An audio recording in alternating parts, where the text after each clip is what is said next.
नमस्कार, मैं श्यामगिरी। आप देख रहे हैं टीएफडी इंडिया न्यूज 24। टीएफडी इंडिया न्यूज 24 में आप सभी दर्शकों का स्वागत है।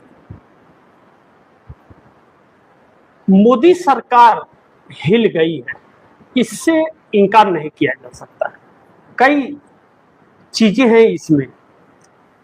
राम मंदिर के मुद्दे ने कहीं न कहीं मोदी सरकार को हिला करके रख दिया है पूरी तरह से, और इसके साथ साथ ही भारतीय जनता पार्टी के अंदर बड़ी बगावत को जन्म दे दिया है।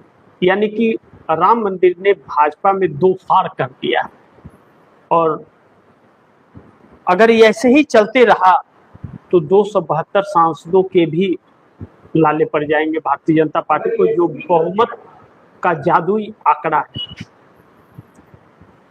अब यह अचानक मुसीबत आई हुई तो नहीं है, यह मुसीबत मोदी सरकार के अंदर शुरू से रही है। भारतीय जनता पार्टी के अंदर सहमति, एकमत सभी सांसद नहीं रहे हैं कभी भी, सिर्फ गोदी मीडिया द्वारा इसे छिपाया गया। 2024 लोकसभा चुनाव जब रिजल्ट आया उसी वक्त से विरोध शुरू हो गया, लेकिन उस विरोध को ऊपर आने में वक्त लग गया, काफी वक्त लग गया। और अब ऐसा लगा है कि एक तरफ मोदी सरकार डिलिमिटेशन बिल के लिए 362 सांसदों की जुगाड़ में जुटी हुई है, और दूसरी तरफ घर में ही युद्ध छिड़ा हुआ है। यानी कि दो फाड़ में पार्टी बटी हुई है। अब अचानक राम मंदिर का मुद्दा आया। यह चोरी तो उसी वक्त से हो रही थी जब अभी मंदिर बना नहीं था। तभी से जो चंदा आ रहे थे वह पूरे चंदा खपत हो रहे थे। भाजपा के नेता, आरएसएस के लोग सब लूटपाट मचाए हुए थे, ऐसा लोग मान रहे हैं इस बात को।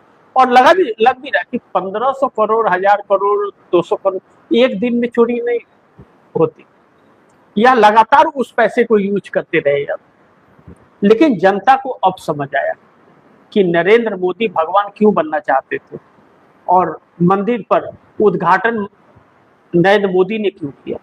कभी धूप बत्ती नहीं किया होगा मोदी ने, लेकिन मोदी जी मंदिर का उद्घाटन करने लगे। सोचिए कितनी बड़ी बात है। इस देश के शंकराचार्य क्या घास काटेंगे थे जब मोदी ही सब करेंगे? तो गजब की लीला थी कि शंकराचार्य को भी बदनाम करने की कोशिश की गई। लेकिन कहते हैं कि हर किसी का अंत तो आता ही, आज नहीं तो कल। आज मेरी बारी, कल तेरी बारी, दोनों बारी बारी। परिस्थितियां बदल गई। अब भारतीय जनता पार्टी यानी कि प्रधानमंत्री मोदी मुश्किल में फंसे हुए हैं, और ऐसे ही चला तो फिर मोदी सरकार तो गई काम से, इसमें भी कोई शक नहीं है। लेकिन दो चीजें बड़ी महत्वपूर्ण। पहला कि राम मंदिर में जो चोरी हुई उसके एक एक खुलासे और विरोध सामने आ रहे हैं। भारतीय जनता पार्टी के अंदर विरोध, विश्व हिंदू परिषद भारतीय जनता पार्टी से अलग होता हुआ नजर आ रहा है, आरएसएस अलग स्टैंड लेता हुआ नजर आ रहा है। कहते हैं ना, चोर मचाए शोर, वो वाली कहानी चल रही है आरएसएस के अंदर, क्योंकि दौलत, चोरी का माल आरएसएस के यहां भी गया हुआ है। आखिर चंपत राय यह लोग कौन थे? जब अनिल मिश्रा हो या गोपाल राव हो, चंपत राय हो, यह सब कौन है? सब आरएसएस वाले हैं। तो माल तो उधर भी गया है, लेकिन उससे ज्यादा माल इधर आया है। बड़े मगरमच्छ जो दिल्ली में बैठे हुए हैं लोग, उनके पास आया है। तो अब विश्व हिंदू परिषद किनारा कर लिया है, गिरफ्तारी मांग रहा है। आरएसएस शोर मचा रहा है। कहते हैं ना, चोर मचाए शोर, आरएसएस शोर मचा रहा है, और भारतीय जनता पार्टी घिर गई। इसमें हर कोई चांस मारना चाह रहा है। आरएसएस मोदी और शाह दोनों को निपटाना चाहता है किसी भी कीमत पर। यह लोग घातक हो गए हैं आरएसएस संगठन के लिए, जो 100 साल अपना पूरा कर लिया है। और मोदी खुद को बचने के लिए अब काम कर रहे हैं, जो किसी भी कीमत पर अमित शाह को प्रधानमंत्री बनाना चाहते हैं। बड़े ध्यान से समझिएगा। इस बीच अमित शाह को लेकर के बगावत हो गई है। और मोदी को और भी बुरी तरह फंसाने की एक बड़ी साजिश कहीं न कहीं चली जा रही है।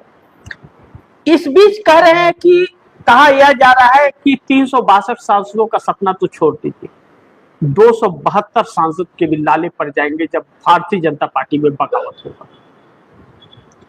240 सांसद जो भारतीय जनता पार्टी के हैं उसमें 104 तो इनके साथ हैं, जो दूसरे दल के आए हुए लोग ईडी सीबीआई इनकम टैक्स के डर से।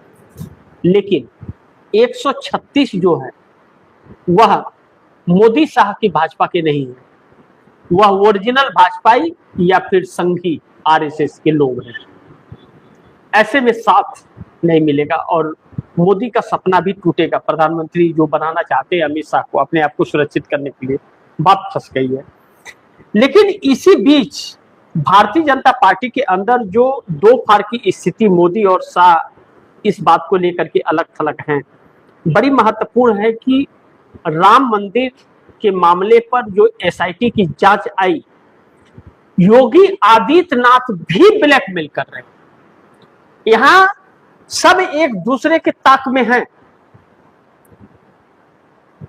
सब एक दूसरे के ताक में हैं। इसीलिए तो मैंने कहा ना कि राम मंदिर ने बीजेपी में दो फाड़ कर दिया। अब राम जी इन लोगों को सुहा नहीं रहे, पसंद नहीं कर रहे, क्योंकि इनके नीयत जो है ना वह गंदी है और भगवान गंदी नीयत वाले को पनपने नहीं देते, ज्यादा देते। उनके नाम पर जो वोट बैंक या कर रहे थे वह हाथ से इनके निकल रहा है।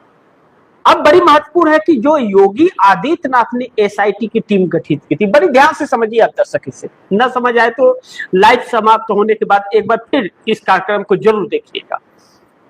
जो एसआईटी टीम गठित हुई, एसआईटी टीम ने अपना रिपोर्ट किसे सौंपा? सचिव को सौंपा, उत्तर प्रदेश में।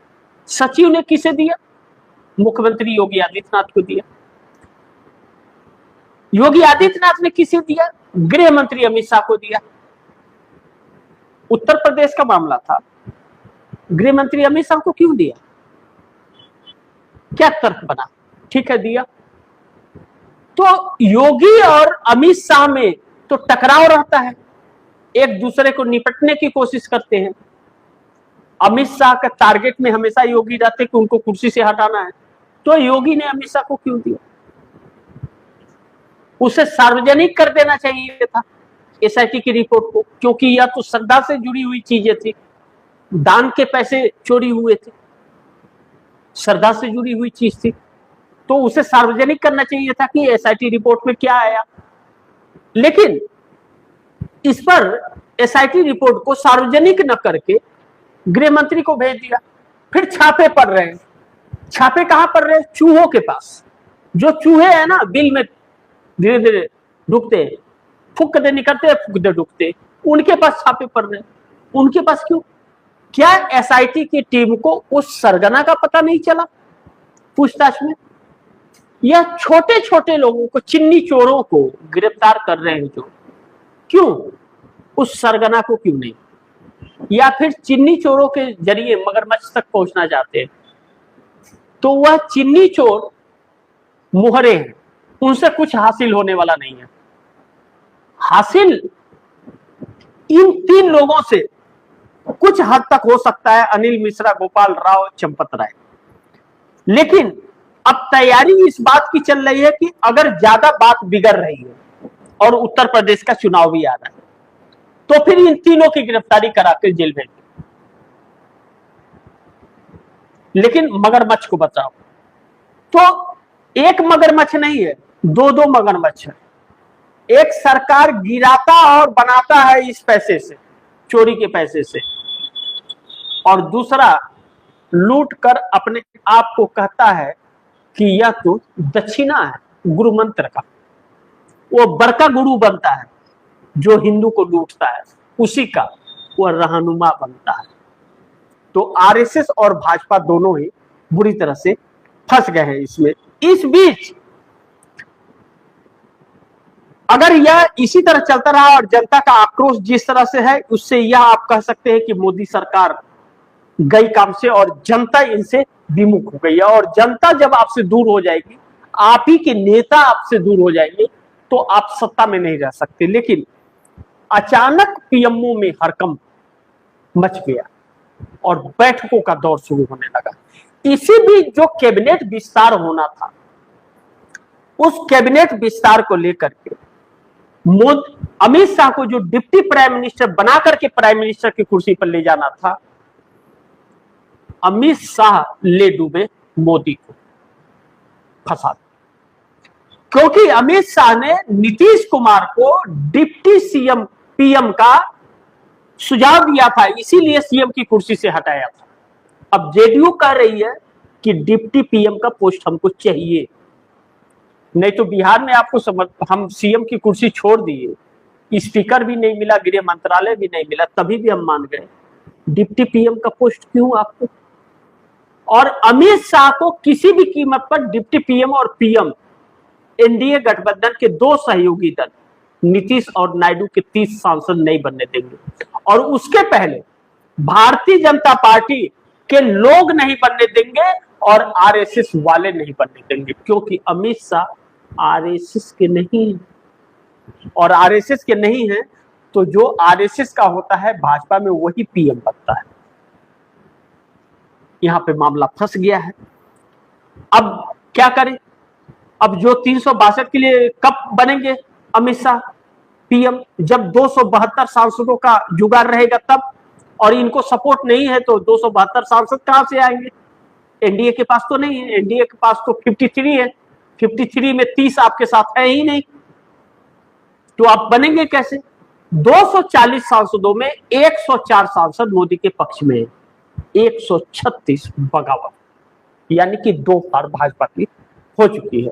ऐसे में तो मोदी सरकार हिली हुई है, और पीएमओ के अंदर भी हड़कंप सी परिस्थितियां मची हुई है, बैठकों का दौर लगातार चल रहा है, रात रात भर बैठकें हो रही है, लेकिन इसका सॉल्यूशन कुछ नहीं निकल रहा है।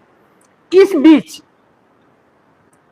अमित शाह बैठक कर रहे हैं, राजनाथ सिंह और नितिन गडकरी को टारगेट किया जा रहा है कि इन्हें हटा दो, क्योंकि यह पीएम के दौर में आ रहे हैं। अमित शाह योगी को भी निपटा देना चाहते हैं, क्योंकि वह भी पीएम की रेस में आ रहे हैं, उनको भी कुछ लोग चाह रहे हैं कि पीएम बन जाए।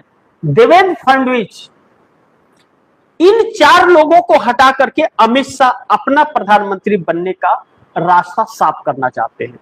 तो पहला चक्कर गडकरी और राजनाथ सिंह का आ रहा है, उसके बाद आ रहा है योगी आदित्यनाथ का। गडकरी की कंपनी एथनॉल जो बनाती है, जो 17-18 करोड़ रुपया 24-25 के फाइनेंशियल ईयर में कमाई थी, वह 25-26 के फाइनेंशियल ईयर में 517 करोड़ रुपया कमा ली।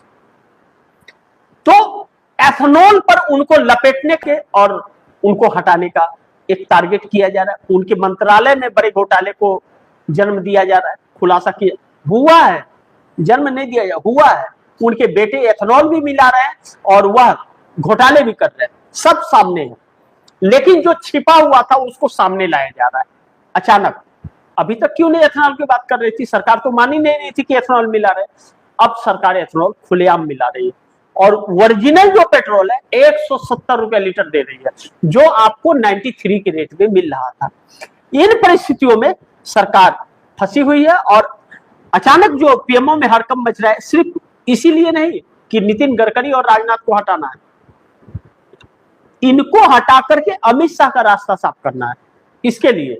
और दूसरा, राम मंदिर के मुद्दे से कैसे बचे?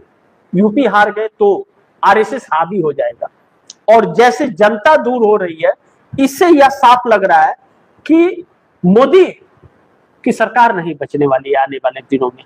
यह एक ऐसी चोट है कि जिस मुद्दे के सहारे सत्ता तक पहुंचे थे, वही मुद्दा इन पर उल्टा हावी हो गया।